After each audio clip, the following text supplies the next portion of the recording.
Jesus is here. Sorry to get you confused this morning when you were still half asleep because I wanted to talk to you.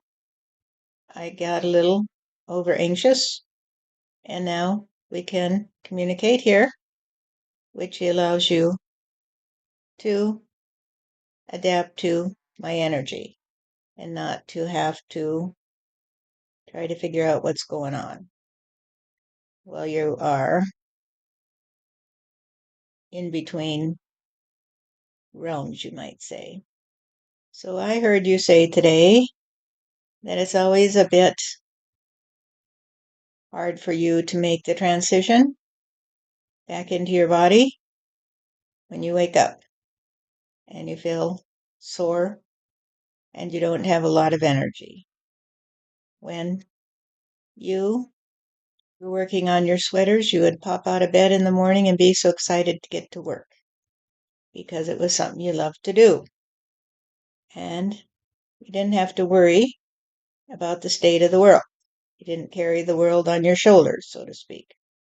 But sometimes when we talk to you, it is like saying that you have to carry the world on your shoulders. And you feel kind of sore when you wake up in the morning, and it takes a while for you to get through the door into your daily routine. And this is because when you are with us, you are being freed of your trust on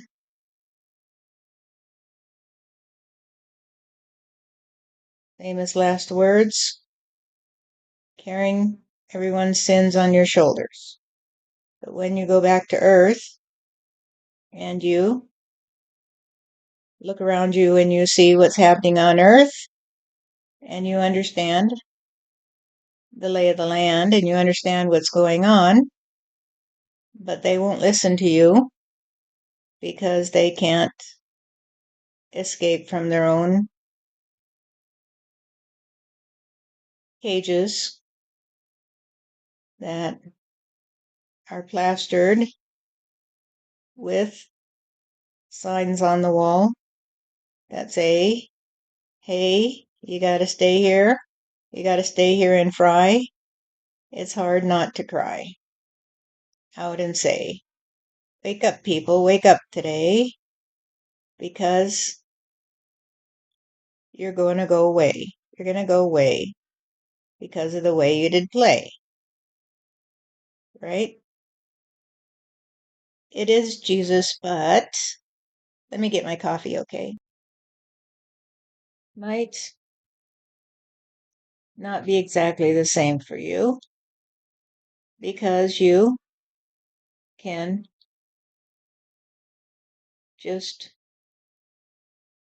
bend in the wind and say, well, today I'll just go away and do something else, and then you don't have to listen to all the whines and the recriminations, and you just say, why don't they just stop beating up on each other and come to their senses today? Aha, that's my theme. But they can't do it because if they did it, if they came to their senses, they would see that they have painted themselves into a corner and that there is nowhere they can go. They can't go up anymore because you see, they nailed shut the door. They nailed the trapdoor in the roof shut from the outside, you see, because when they shut others, such as you and me, in to their cages, they shut themselves in, you see, and now they can't get out. Now they can't get out. They have painted themselves into a corner and they can't get out the trapdoor. that would take them through the roof, you see, because they go through the roof every time they hear you say, I talked to God today. They go through the roof, but they say, hey, God, we can't play with you today because you're not real. And so we're going to nail shut the trap door so nobody else can get through, you see, and we will drown in the rising sea. Right? Right, Jesus. Let me get my tea.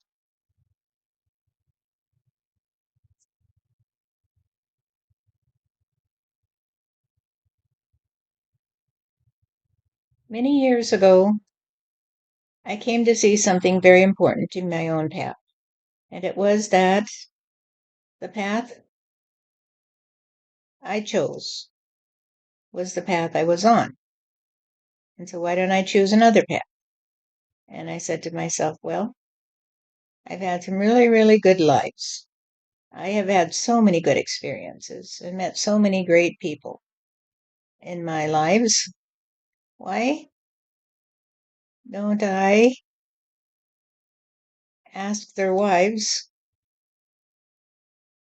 how they feel about life? So I started asking the wives. I said, how do you feel about life? And they said, hopeless. It's hopeless. It's hopeless because there is no more ability to save humanity. We're just here as an adjunct, you see. We don't live in the world as a full member of society.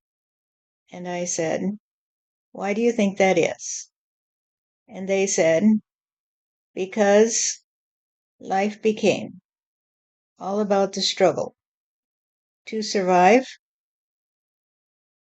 and therefore everyone began to do what they had to do to survive. And so we have to do what we have to do to survive, which means that we can't do it alone. We can't do it alone because we have to bear the children and we have to take care of them, you see, and we have to live with a man who will contribute his part to the family structure by putting food on the table and then running away in order to find someone who will say good day and they can chat, even if it's sitting by the side of the road on a rock. They can chat with a passerby. But we are tied to the home, you see, and the home is where our thoughts roam. And our thoughts roam to the ancient city of Rome, where the patricians were the ones who controlled the society. And we came to see that every one of us is controlled by our society. But who is in control? Who is in control? Who is in control of this world? And then we came to see that there was only one possibility, that nobody is in control. That it's just a lack of trust on God, you see. And so we became the ones who turned to God. And we would say, why are we here today? Why are we here today? And then we would hear God say, you are here, my dear, because you are the ones who will save humanity. You are here because you are the ones who will save humanity. And we said, how could we save humanity? Because we are just women, you see. We are tied to the home with our children and our chores, and we hardly find the time to visit with each other. And God said, because that is the trust on being free, you see, because you are free to talk to me. When you sit there rocking that child, you talk to me. While your husband is out talking to the neighbor, you see, you are rocking the child and talking to me. And that is the difference, you see, between the men and the women. The women in that day would say, we trust on God today, because they saw it every day in that baby's smile. And they knew that one day that baby would grow up to be that man who would walk away without even saying, I love you, and would stay out all day, come back tired and grumpy, and say, where's my supper? Where's my supper? And yet they knew that there had to be hope, you see, because if that little sweet little baby could grow up to be that grumpy old man, then God had a hand in changing the world, you see, because He created women to be the ones who would hold it all together, you see. They would hold it all together because they would hold the baby in their arms and they would hold the old man when he was taking his last breath and say, God bless you today. God bless you, and thank you for going away so that at last I can have some peace and rest.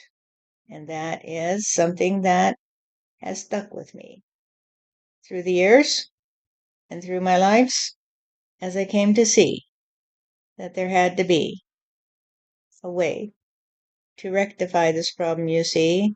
There had to be a way for the children to play and not have to see their future in that grumpy old man who comes home and says, where's my dinner? Not ready yet? Well, then you'll have to pay the price. And he would whack her twice. Now I realize that this is not the way people play today, but it is the way they played for many, many a generation and many a place. And the woman who could lace her shoes and say, I'm done with you today, I'm done with you today, was very rare, because what was she to do if she was to survive? How was she to survive on her own, you see? And so now I've come to you to say that we're going to work together, you and me and God, you see, because the weight of humanity has rested on the shoulder of women, you see. The weight of humanity has rested on the shoulders of women who came to see that love was the only reality. And you came to see that love was the only reality. And when you try to explain that to others, that love is just like the air you breathe. It's just like the air you breathe. It's not something you do. It's not something you say. It will never go away. It will never go away. Then they turn up their nose at you because they want to find somebody to hate, you see. And if love is all there is, like the air you breathe, then they will hold their breath and they will say, I can't breathe the air today, because if I breathe the air today, then I might have to stay in this world. And I want to go away because it's hopeless, you see. It's hopeless. It is so hopeless.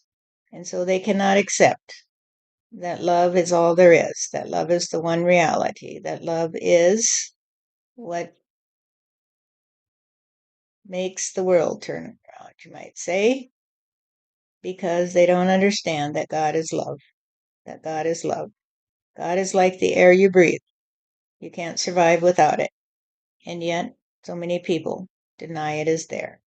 They will look at you and say, "What air? What air? I don't know any air. I can't see it. I can't taste it. I can't smell it. I can't hold it in my hand and I can't capture it in my bottle because every time I look, there's nothing in there. There's nothing in my bottle. Every time I take off the lid and look in my bottle, I don't see anything at all. And when the wind blows, then the air moves, doesn't it? And when the air moves, it moves in you and it moves you and you move with it because you understand that God cannot be the one that is so hateful that he would create humanity just for his playthings, you see. God is the air and God is the wind. And when you say that love in action is sharing your thoughts with each other, seeing and being seen, hearing and being heard, then you are saying that love is also the wind. It is the air and it is the wind. And you may not know the air is there, but you can feel the wind. You can feel the wind. And so when people share, when they dare, then the wind does blow. Because the wind, you see, is the capacity to move through reality. And then you know it's there. You know it's there. So when you share with others, Stephanie, who share with you, the wind does blow and you know it's there.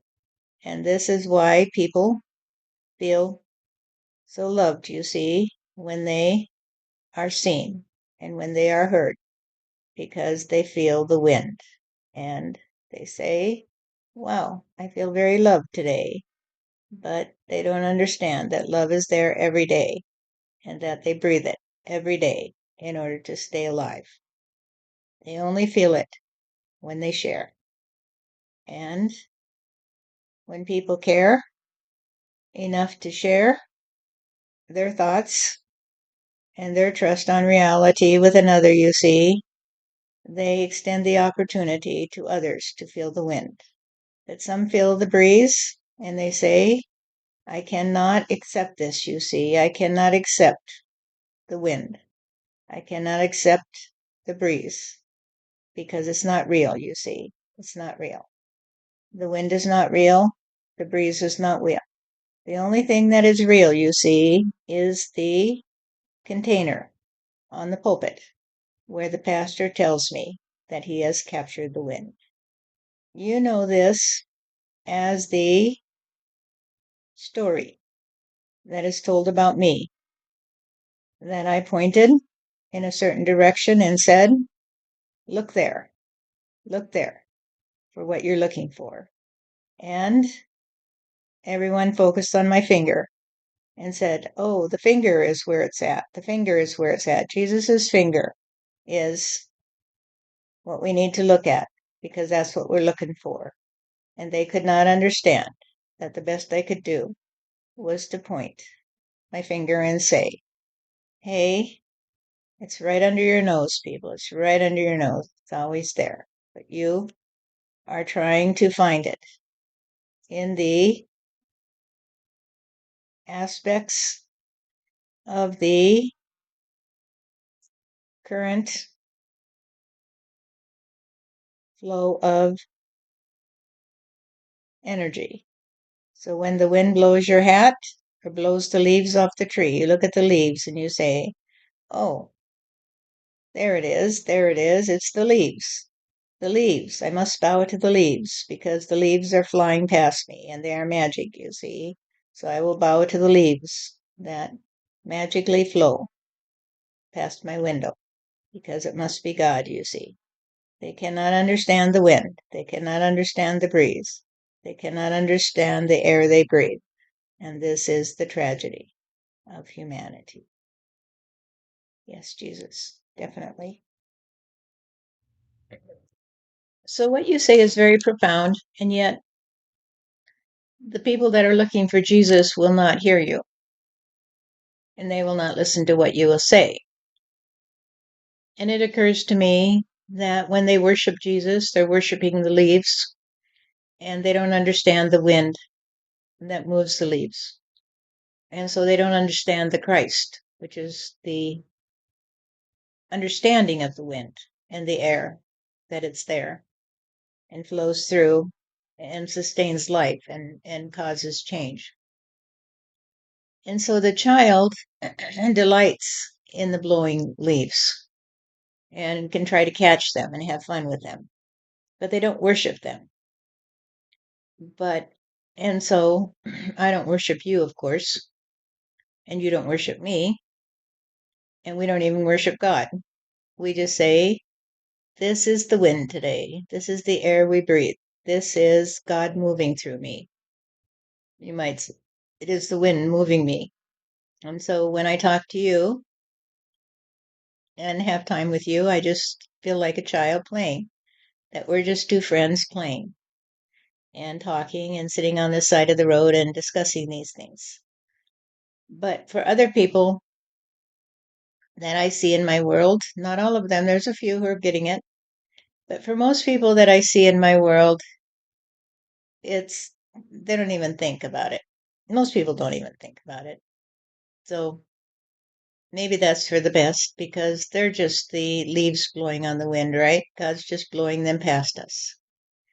And so why worry about them? If you fear something, it's the same as worship, isn't it? It's where you give it the power when it's nothing to give power to because it's moved by the wind. And so why give so much power to anyone or anything?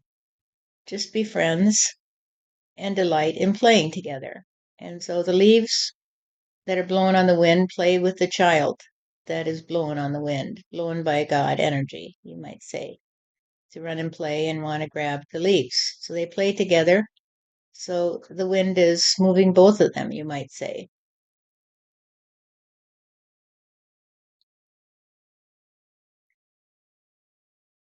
Only the lonely can understand the lay of the land. And only the lonely can cease to be lonely when they find their own kind. And then they say, hey, let's play today. You be the leaves, and I'll be the hand that tries to grab you. You be the one who comes to me and says, hi, I'm here to play with you. And you say, I'm here to play with you. And I don't need to worship you. I don't need to run around and say, hey, Jesus is my friend today. I just say, welcome, friend, because that is the understanding of the reality of the air you breathe and the wind that moves the clouds. That there is a fundamental reality that will never be captured in a bottle, but it can move the bottle, you see. It can knock it off the pulpit and cause it to shatter and set me free. And so the wind did blow, you see, but it had to have a willing partner, just like the wind has to have a willing partner in the hat or the leaves on blow off the tree. Because this is the synergy and the magic of reality. And so God had to blow through the ages and the stages of man, you see, in order to find the ones who are willing to be blown, you see. And so you said, I'll throw myself on the wind, God. I'll throw myself on the wind, and you can take me where you take me. and I know you will set me down gently when you do. So you threw yourself on the wind over and over and over again, and others could not understand what you meant when you said, I just throw myself on the wind and let it carry me away, and I know that it will set me down where I need to be. They could not understand that you are the one who trusts on the wind. You trust on the air you breathe. You trust that God is a reality. And those who trust that God is a reality are not the ones who carry around the bottle, you see. They're the ones who set it down and say, not my problem today. Not my problem today. It's just a bottle. And I'd rather play with God, you see. I'd rather play with God than carry around that stupid bottle. And when God comes to play, say, no, God, I can't be carried on the wind because you see, the bottle might break. The bottle might break if I'm carried on the wind. And so I have to stay here, rooted in spot, holding on to this bottle because I have God in here. I have God captured in the bottle. And that is insanity. It's obvious when I say it that way. Nobody can mistake the insane nature of those who think that they are so good, you see, because they refuse to play with God. They will only carry around the bottle that they worship. And so they live in complete insanity. And that's okay, isn't it, dear? It is okay because they're obviously, in their own way, you know, whether they're blowing on the wind or blocking the wind, I can't say. But what does it have to do with you and me in the end, other than the two of us just sitting here on a chair, allowing love to, allowing the wind, because when we share, we allow the wind to blow. Yes, we allow the wind to blow us. And so when we sit here on the chair and look out at the air and say, we know you're there today. We know you're there today. We might not be able to pick you up and hold you like a child in our lap. But when we hold the child in the lap, you see, we know that you're blowing. We know that the wind is blowing and that you are blowing us together so we can feel the return to the Trinity. And that is the message for today. If you would care to play, I will always be here for you, Stephanie, because you are the trust on God that I see. You are the trust on the air you breathe. You are the trust on the wind that blows. You are the trust on a reality. And therefore, you are the one that cannot be seen. You are the one that cannot be seen because you're just like the air and the wind. You can't be captured in a bottle. And that is trust on reality. Thank you, Jesus. Thank you very much because, well, just thank you. You're welcome, dear.